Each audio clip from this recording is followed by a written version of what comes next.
En días pasados, Asobanca, la Asociación de Bancos del Ecuador, se reunió en pleno para dar a conocer que se iban a ofertar en el segundo semestre del 2016 $10.000 millones en créditos. Julio José Prado, director ejecutivo de la Asociación de Bancos Privados, se encuentra en nuestros estudios de la capital. Buenos días. Buenos días, Lenin, gracias por la invitación. ¿Cuáles son los argumentos de la banca para inyectar esa cantidad de dinero si el comportamiento del ecuatoriano apuntó hacia una contracción del crédito del 6.8%, según cifras de la entidad que usted preside? Y si además estamos en medio de una situación económica que cada día es algo más que compleja. Así es, Lenin. Nosotros nos reunimos hace 2 semanas para poder presentar lo que consideramos buenas noticias en términos de los desembolsos de crédito que se van a poder entregar en forma totalizada durante el segundo semestre de este año.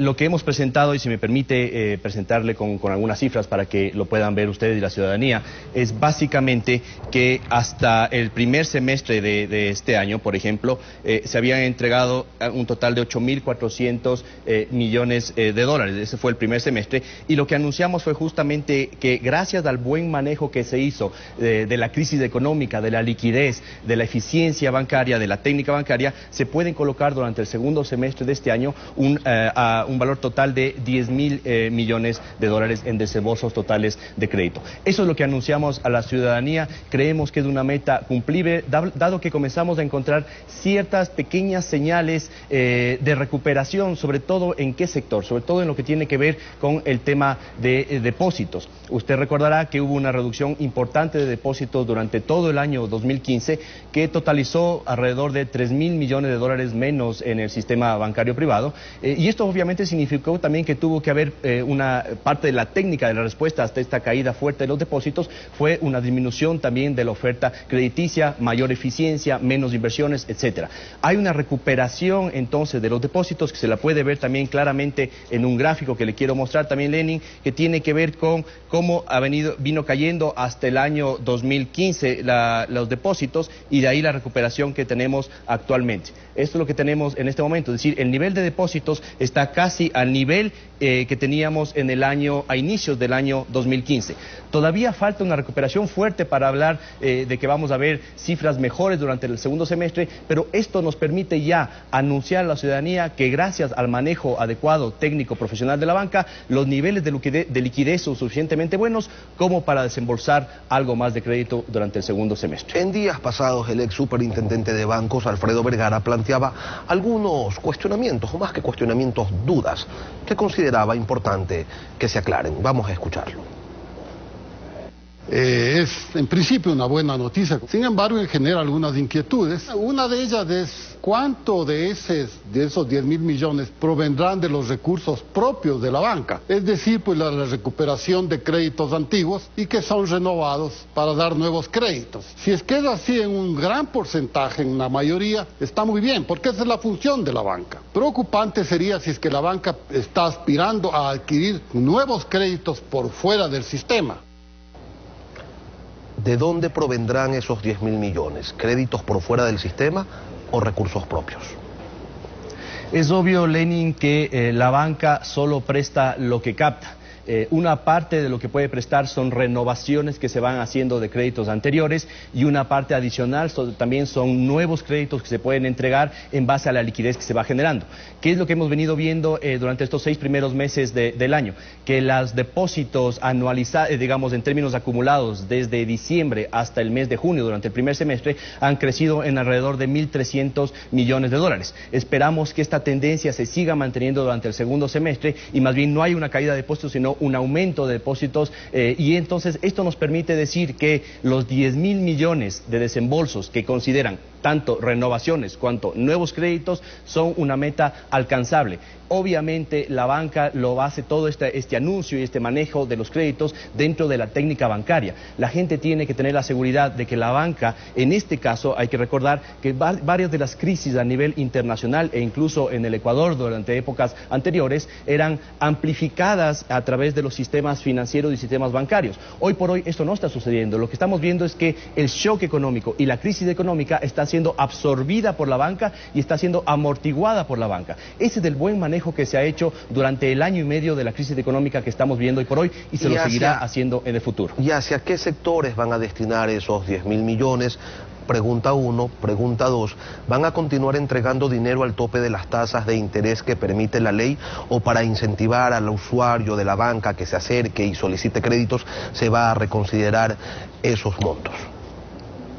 A ver, dado lo que hemos venido viendo en los últimos años en términos de crecimiento y últimos meses también, dado el crecimiento de morosidad, crecimiento de ciertas líneas de riesgo y demás, creemos que lo que va a suceder en el segundo semestre es que la mayoría de estos desembolsos se van a seguir concentrando en el sector productivo, en el sector empresarial, en el sector industrial. 70% de los desembolsos van a estar en ese sector, alrededor de un 20% va a estar en el sector relacionado al tema de consumo, que también es muy importante reactivar el consumo, pero un 20% está en ese rubro y un 10% va a estar en otros tipos de créditos, por ejemplo, el tema relacionado con microcrédito a pequeños productores en tasas en montos bastante menores. Con respecto a su segunda pregunta, Lenin, las tasas de interés en todas partes del mundo tienen que reflejar una relación con el riesgo. Hoy por hoy usted entenderá que el prestar dinero en una economía de recesión en la cual la morosidad va creciendo implica mayor riesgo. Por eso es que las tasas de interés tampoco pueden bajar mucho más, porque eso implicaría una situación contraria a la que estamos viviendo ahora. Hoy por hoy estamos viviendo un aumento de la oferta de crédito, pero una demanda que todavía no se reactiva, una demanda de crédito que no se reactiva. Si es que bajan demasiado las tasas de interés, lo que veríamos es lo contrario, que se comienza a secar el crédito porque hay menos oferta por el lado de los bancos, porque esas tasas no se puede colocar sin tener un riesgo elevado y eso no se puede hacer manteniendo la práctica, la técnica bancaria, y entonces veríamos un incremento ahí sí de la demanda de crédito, pero no habría crédito con el cual trabajar. Es decir, la banca hay hace que mantener su tarea, tasas adecuadas. pero falta algo más entonces, para que se reactive esa situación económica, para que se recupere la liquidez, para que la gente solicite créditos, para que los negocios se dinamicen, vuelvan a tener ese movimiento que tuvieron hace más de 2 años atrás. Mire, Lenin, permítame mostrarle un gráfico también que es bastante claro con respecto al tema de la demanda de crédito, ¿sí? Este es un gráfico que dice cuál es el porcentaje de empresas que consideran que es un buen momento para endeudarse, ¿sí? Aquí al lado derecho tenemos empresas grandes. El porcentaje de empresas que consideran que es un buen momento para endeudarse cayó de alrededor del 45% a alrededor del 20%, en algunas líneas incluso está en el 10%. Pasemos al gráfico de acá, que ya no son grandes empresas, sino pequeñas empresas, pymes, empresas que consideran que es un buen momento para endeudarse. Tenemos, por ejemplo, el caso dramático de las empresas relacionadas con el sector de la construcción, las empresas pymes, que solo el 3% creen que es un buen momento para endeudarse y alrededor del 10-9% de las otras empresas en otros sectores. ¿Qué significa esto, Lenin? Que no es suficiente obviamente que la banca siga haciendo su trabajo en forma adecuada y prudente. Hay que trabajar sobre la reactivación productiva, reactivación de la confianza, reactivación de la demanda. Y ese es un rol que le compete a todo el resto de actores, tanto del sector público como privado. Hay que seguir trabajando en un plan de reactivación productiva. La banca no puede seguir esperando a ver si que tenemos definiciones con respecto a si que estamos en crisis o no estamos en crisis. Hay que seguir trabajando, hay que seguir produciendo y hay que seguir apoyando a los sectores productivos. Eso es lo responsable y eso es lo técnico. A propósito de esas preocupaciones, el ex superintendente Vergara también observaba que se debía estar atento de lo que ocurra en un sector afín al de la banca. Revisémoslo. Pero ahí nos estamos olvidando de otra parte muy importante del sistema financiero, que del otro extremo de la balanza. Es decir, las cooperativas, las asociaciones de crédito, las cajas de ahorro y crédito, como se llaman, y algunas otras instituciones marginales, que fueron separadas, recordemos, hace unos 3 años, del tutelaje de la Superintendencia de Bancos. Ese segmento, que constituye el 25% del crédito total, que esa cuarta parte es destinada en su gran mayoría a financiar ¿a quiénes? A los 6 trabajadores de cada 10, es decir, a esos 6 trabajadores que no tienen un empleo fijo, que están en la desocupación o el subempleo. Cooperativas y mutualistas no pertenecen a su agremiación, pero quisiéramos conocer cuál es su criterio sobre lo que está ocurriendo en ese sector. La banca quizás va a tratar de llegar a ellos, a los usuarios de cooperativas y mutualistas, con créditos también. Mire, hay una diferenciación muy clara entre los negocios que hace la banca privada y los negocios que hacen las cooperativas. Todos son parte del sistema financiero, pero la forma en la que operan, la forma en la que hacen negocios es diferente. Lo que puedo decirle es que es importante que el sistema cooperativo, que ha venido creciendo en forma importante, incluso con parte de las políticas públicas de apoyo, de subsidio, etcétera, siga manteniéndose bajo los mismos estándares de prudencia y de regulación y de seguridad que se tiene en el sector bancario privado, por ejemplo. Eso es lo importante, eso es lo responsable. Hasta ahora nosotros lo que hemos visto es que hay un buen control por parte de las autoridades económicas en lo que tiene que ver tanto con la banca cuanto con las cooperativas, y esto también está permitiendo obviamente que no se vayan a aumentar los riesgos en forma inadecuada. Yo por lo pronto veo que el sistema de cooperativas y el sistema financiero en general todavía mantiene niveles saludables de indicadores, todavía mantiene indicadores saludables de liquidez, de solvencia, etcétera, y esto es importante que se siga manteniendo durante el resto del año. Repito, lo importante entonces es que el sistema bancario privado vuelva a mantener su rol de reactivar la economía a través de entregar créditos productivos como lo ha venido haciendo tradicionalmente, pero esto no implica que va a haber un aumento de los riesgos, un aumento de los créditos en ciertos rubros que generan más aumento de la morosidad o más riesgo. Por ejemplo, me refiero a que el rubro relacionado con el tema de consumo ha venido creciendo y está hoy por hoy en morosidad superior al promedio. Es decir, el promedio de la morosidad del sistema está en el 5% y en el consumo está hoy por hoy en el 10%. Por eso es que la banca está enfocándose menos al consumo y más al sector productivo, que es también donde el multiplicador del crédito tiene más efecto. En otro tema, que el dinero electrónico no es una prioridad para las entidades financieras, han observado ustedes desde la asociación, pero en la práctica resulta que el gobierno beneficia con un 4% del IVA a quienes usen dinero electrónico.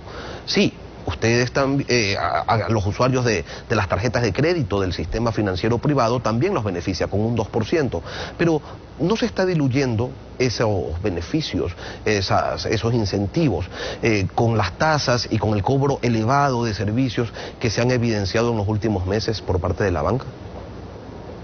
Miren, nosotros con respecto al tema del dinero electrónico hemos sido muy claros en los últimos 3 meses. Primero hemos expuesto públicamente nuestras preocupaciones con respecto al proyecto. Después, en una segunda etapa, hicimos públicas algunas recomendaciones técnicas, algunos elementos técnicos que creemos que le pueden dar seguridad, confianza y demás a un proyecto de dinero electrónico, porque estaba muy claro que había desconfianza en el proyecto en sí mismo, sin importar si es que era una discusión en la banca privada o pública. Este era un problema que estaba generando desconfianza. Nosotros mantenemos nuestra posición, creemos sobre todo que dado que ya tenemos cifras de crecimiento económico y podemos ya hoy por hoy hablar de que el Ecuador está en una recesión económica y que hay una crisis económica que se está sintiendo en el empleo, en el aumento de la morosidad y en que la gente no está yendo a solicitar créditos con la velocidad con la que lo hacía en el 2014 y 2015, es claro que las prioridades de la banca tienen que estar enfocados en otros temas. El tema del dinero electrónico no es lo que va a salvar a la economía. El tema del dinero electrónico está generando hoy por hoy ciertos elementos de incertidumbre que nosotros consideramos que son innecesarios en un año ya de por sí complicado. Pero por eso es que la decisión de la banca es trabajar por otros temas. ¿Pero no es un competidor desleal el Banco Central que está captando recursos también?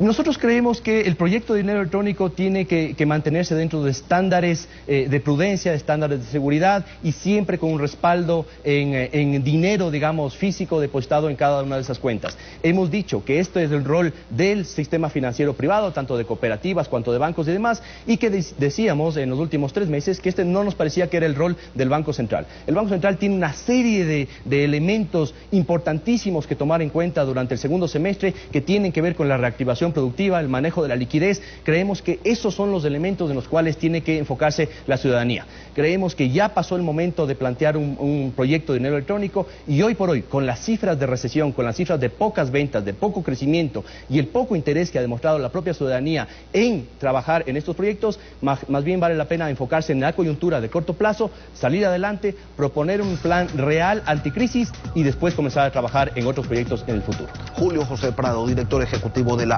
Asociación de Bancos Privados, gracias por acompañarnos. Gracias, Lenin.